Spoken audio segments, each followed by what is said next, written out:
இப்போ நிறைய குடும்பத்தை நினைச்சு, கணவனை நினைச்சு, பிள்ளைங்களை நினைச்சு, உடம்புல உள்ள வியாதியை நினைச்சு, கடன் பிரச்சனை நினைச்சு, உலகத்துல போராட்டத்தை நினைச்சு, குடும்பத்துல போராட்டத்தை நினைச்சு, வாழ்க்கையை நினைச்சு ரொம்ப வேதனைப்பட்டு கொண்டு இருக்கிறீங்களா?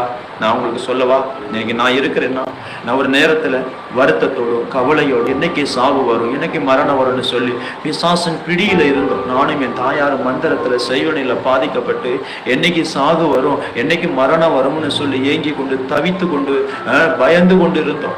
எங்களை விடுதலைக்கு யாருமே இல்லை. நாங்கள் நம்முடைய தெய்வமெல்லாம் எங்களை கைவிட்டுட்டு, நம்ம மனிதர்களெல்லாம் கைவிட்டுட்டாங்க. எங்களை காப்பாத்தன்னு சொல்லுகிறதற்கு ஒருவரும் இல்லை. எங்களை அழைச்சி எங்களுக்கு ஆதரவு சொல்லணும், ஒரு நல்ல சாப்பாடு கொடுக்கணும் கூட யாருமே எங்களுக்கு இல்லை. இன்னைக்கு நான் உங்களுக்கு சொல்றேன், நீங்க எவ்வளவு வருத்தப்பட்டு சுமந்தாலும் சரி, எவ்வளவு வேதனைகளை சுமந்தாலும் சரி, எவ்வளவு கண்ணீர்களை சுமந்தாலும் சரி, நான் உங்களுக்கு சொல்றேங்க, உங்க பாரத்தை இறக்கி வைக்கிறதுக்கும், உங்களுக்கு சமாதானத்தை கொடுக்கறதுக்கும், உங்களுக்கு ஒரு விடுதலையை கொடுக்கறதுக்கும் ஒருத்தர் இந்த உலகத்துல இருக்கிறார். இந்த உலகத்தை படைச்சு, உலகத்தை உண்டாக்கி, இந்த உலகத்துக்கு உங்களை பிறக்க வச்ச ஒரு தெய்வம் இருக்கு, ஒரு கடவுள் இருக்கிறார். உங்க பாரத்தை அவர் சுமந்திருக்கிறார், உங்க வேதனையை அவர் சுமந்திருக்கிறார், உங்க துயரத்தை அவர் சுமந்திருக்கிறார். நீங்க வருத்தப்பட வேண்டாம், கவலைப்பட வேண்டாம்.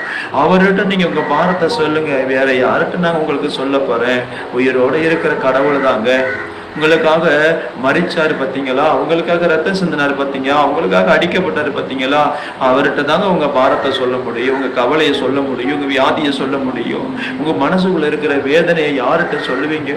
உங்க பாரத்தை யார்கிட்ட சொல்ல முடியும்? யாரு உங்க பாரத்தை சுமப்பா?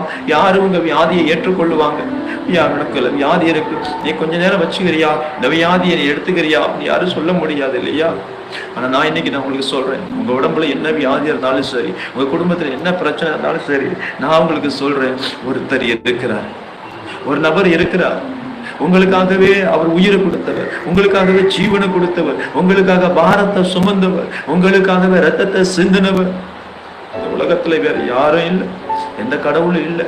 ஒரே ஒரு கடவுள் இருக்கிறார், ஒரே ஒரு தெய்வம் இருக்கு, ஒரே ஒரு சாமி இருக்கு, ஒரே ஒரு ரட்சகர் இருக்கிறார். வேற யாரும் இல்லை, இயேசு மட்டுமே, இயேசு மட்டுமே.